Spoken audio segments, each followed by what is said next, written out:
कुरान में है सबसे आला अफजल अंबिया में कौन है? हमारे नबी। कौन है सबसे आला औला? अरे बोलिए, हमारा नबी। हजरते ईसा अलैहिस्सलाम के लिए कुरान में साफ तौर पे बयान किया गया। वो दावा कर रहे हैं व उनब्बिउकुम बिमा ताकुलूना व मा तदखिरूना फी बुयूतिकुम। क्या फरमा रहे हैं हजरत ईसा? सुनो मुसलमानों, तुम उन लोगों में से मत बन जाओ जो ये कह रहे हैं नबी को दीवार के पीछे का इल्म नहीं, इसलिए कि तुम ये जानते हो कि जिस नबी को जो सिफत मिली हमारे नबी के सदके में मिली। हजरत ईसा फरमा रहे हैं व उनब्बिउकुम बिमा ताकुलूना व मा तदखिरूना फी बुयूतिकुम। मैं तुम्हें मुतनब्बा करता हूँ जो कुछ तुम खा के आते हो और जो कुछ तुम अपने घरों में जमा करते हो। ये दो बातों का दावा हजरत ईसा कर रहे हैं कि मैं तुम्हें बताता हूं जो कुछ तुम खा के आते हो। हजरत ईसा को अल्लाह ने जो ताकत अता की थी वो क्या थी जानते हैं?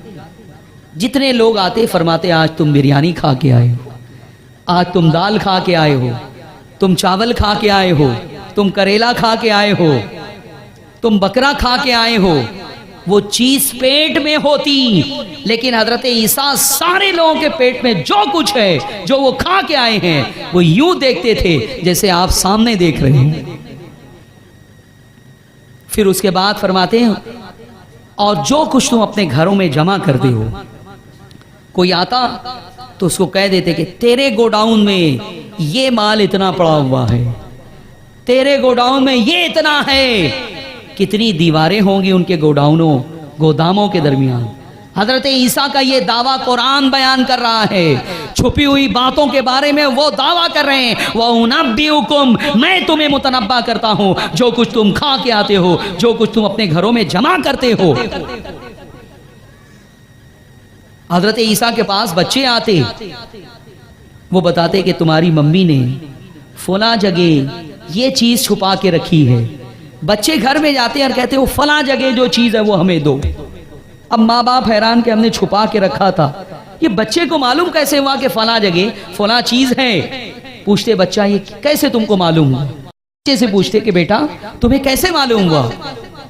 तो वो घर में रहने वाले किसी फर्द का पता नहीं बताते जो घर के बाहर कहीं है। हजरत ईसा उनके बारे में फरमाते कि उन्होंने वहां बैठ के घर में जो है उसकी तफसील बताई है। इस आयत की तफसीर में सारे मुफस्सिरीन ने ये लिखा है, सारे मुफस्सिरीन ने। एक मर्तबा ऐसा हुआ कि हजरत ईसा बच्चों के पास आए, एक कमरे में उन्होंने बंद कर दिया था, जानते थे कि इसमें बच्चे हैं। उनसे पूछा कहाँ है बच्चे? कहा बच्चे नहीं है। कहा इसमें क्या है इस मकान में? कहा उसमें तो सब खिंजीर बंधे हुए। आपकी जुबान से निकल गया ठीक है खिंजीर ही होंगे। जब दरवाजा खोला गया तो अल्लाह के एक पैगंबर की जुबान से जो निकला था उसके मुताबिक सारे बच्चे खिंजीर बन गए।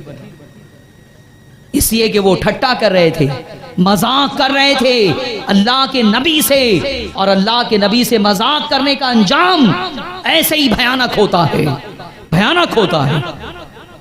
ये चीज, ये हकीकत हजरत ईसा के बारे में कुरान ने बयान की। तुम्हें शर्म नहीं आती? तुम कलमा पढ़ते हो और अपने नबी के बारे में कहते हो कि नबी को दीवार के पीछे का भी इल्म नहीं। कितने जाहिल देवबंदी हैं जिन्हें यही नहीं पता है कि उनका मौलवी ये कहता है। जब वो सुनते हैं तो कहते हैं हमारा मौलवी ऐसे कैसे कह सकता है। लेकिन सुन लो, यूसुफ रजा जिम्मेदारी के साथ हर बात कहता है। हर बात के सिलसिले में कोई मुझे चैलेंज कर सकता है, मैं उसका चैलेंज कबूल करने के लिए तैयार हूं। ये उनके मौलवी ने लिखा है, बराहीन कातिया में लिखा है। शेख अब्दुल हक रिवायत करते हैं कि हुजूर ने फरमाया मुझको दीवार के पीछे का भी इल्म नहीं। ये रशीद गंगोही ने लिखा है। नबी के बारे में तुम ये बेबसी बयान करते हो, क्या जवाब दोगे ईसाइयों को? ईसाई अगर ये कहें एक देवबंदी मौलवी को पकड़ के, एक वहाबी मौलवी को पकड़ के कि तुम कहते हो तुम्हारे नबी को दीवार के पीछे का नहीं, तुम्हारा अकीदा ये है। देवबंदी कहेगा हाँ मेरा अकीदा है, वहाबी कहेगा हाँ मेरा अकीदा है ये। अब ईसाई कहेगा देख तेरे नबी से ज्यादा अजमत वाला मेरा नबी है। कुरान उठा देवबंदी, ए गैर मुकल्लिद मौलवी कुरान उठा, उसमें है कि हजरत ईसा जो कुछ लोग खा के आते वो भी बता देते, जो जमा करते वो भी बता देते। तो बता हजरत ईसा ज्यादा अजमत वाले हुए या तेरा नबी ज्यादा अजमत वाला हुआ? तुम अपने नबी के बारे में कहते हो उनको दीवार के पीछे का इल्म नहीं, और यहाँ हजारों दीवारों को के परे हजरत ईसा देख रहे हैं और उसकी तफसीलात बता रहे हैं। बताओ ये लोग अपने इस अकीदे की बुनियाद पे नबी की अजमत घटाने वाले साबित होंगे या नहीं? ईसाई जो है वो इस्लाम कबूल करेंगे? अरे आपको तो ये कहना होगा कि अरे सुनो ईसाइयों, तुम्हारे नबी को ये जो सिफत मिली, ये जो कमाल मिला, ये जो वस मिला, ये जो खूबी मिली, ये मेरे आका का सदका है।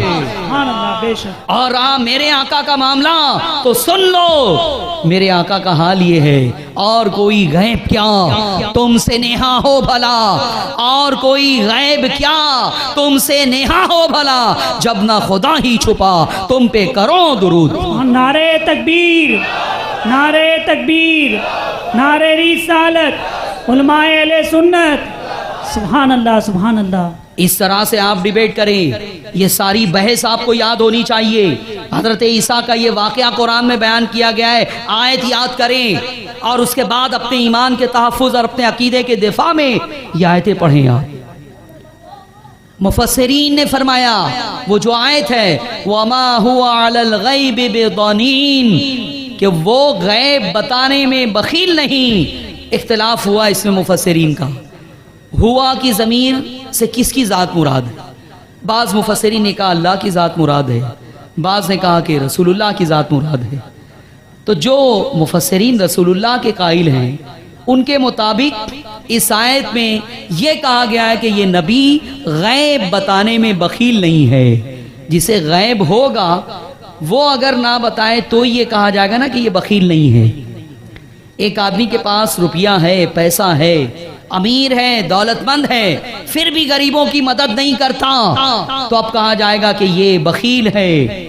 लेकिन जिसके पास कुछ ना हो, फकीर हो, वो अगर किसी दूसरे फकीर की मदद ना करे तो उसे ये कहा जाएगा कि ये बखील है, ये कंजूस है। अरे ये उससे इसलिए नहीं कहा जाएगा कि उसके पास खुद कुछ नहीं है देने के लिए, जिसके पास होगा वो अगर ना दे तो बखील। और कुरान फरमाता है इनके पास है भी और ये लोगों को बताने में बुख्ल भी नहीं करते, बुख्ल भी नहीं करते।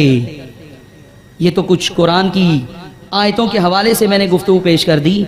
हजरत ईसा की ये जो दलील है ये इतनी मजबूत है कि आप यहूदियों को भी बेबस कर सकते हैं, ईसाइयों को भी लाजवाब कर सकते हैं, और आपके यहाँ जो ये पाए जाते हैं इन्हें भी आप लाजवाब कर सकते हैं।